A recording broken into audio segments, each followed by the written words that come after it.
Digital Transformation for SMEs, Part 8. So let's take a step back first and look at what we have been talking about so far. The basics. What do you want? Good, cheap, or fast? Do you know what to achieve, or you don't know? And do you need to do more? Analysis. What are your ambitions? What are your KPIs? What are your key performance indicators? How to improve? Or don't I want to improve, but do I want to throw something away and start something completely different? Brainstorming, grouping of your ideas, and start to think about solutions.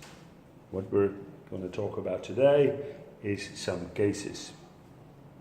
And we will continue to do that over the coming weeks. So let's talk a little bit about, for instance, an F&B outlet. Keep in mind that you will have to come up with the solutions yourself. You've done your brainstorming.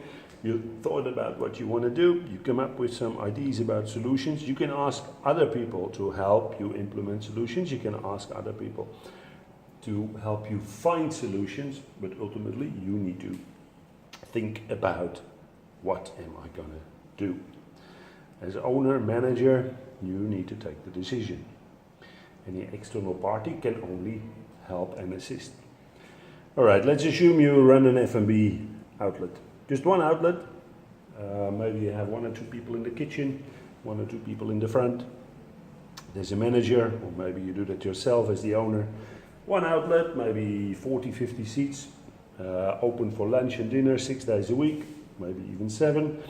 And you want to increase productivity. You want to increase your margin. You think the kitchen is full enough as it is.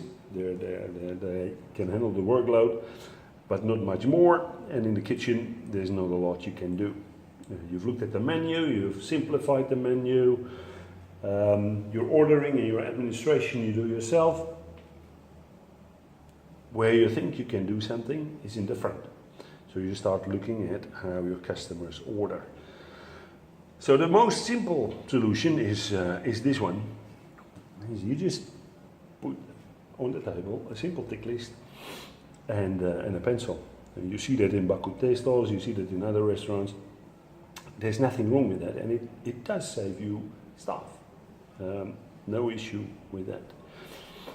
One step further is installing iPads on each and every table. And that basically means people, your guests, can do the ordering themselves. You can go a step further. You can make sure the iPad is connected to the kitchen. And you can even go further by making sure your iPad is also connected to your back office, to your administration.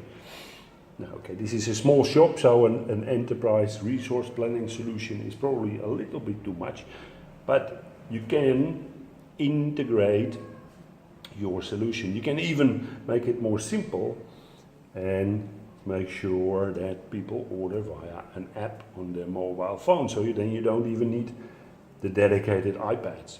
And so there's different solutions with different costs and different benefits. Very, very crucial though, efficiency hurts. Efficiency means doing more with less people. So if you had 2 waiters, you have to make sure that if you go through these sort of things, that you let one of them go. Recently we were at a restaurant where the owner had decided to use iPads for ordering. So guests were given an iPad and they were supposed to order on the iPad. However, the waiter was still there. He came to our table, handed us an iPad and started to wait for us to order. If you do that, you increase your cost, but don't increase your efficiency. Because the guy is still there and the idea was guests order themselves using an iPad. So think about how far you want to go, what sort of investments you want to make, and then think about what sort of process am I going to implement and how many staff do I need to support that process? Okay. I think the example is clear. We'll do so in the coming weeks a few more, and then hopefully you get some ideas of what digital transformation can mean.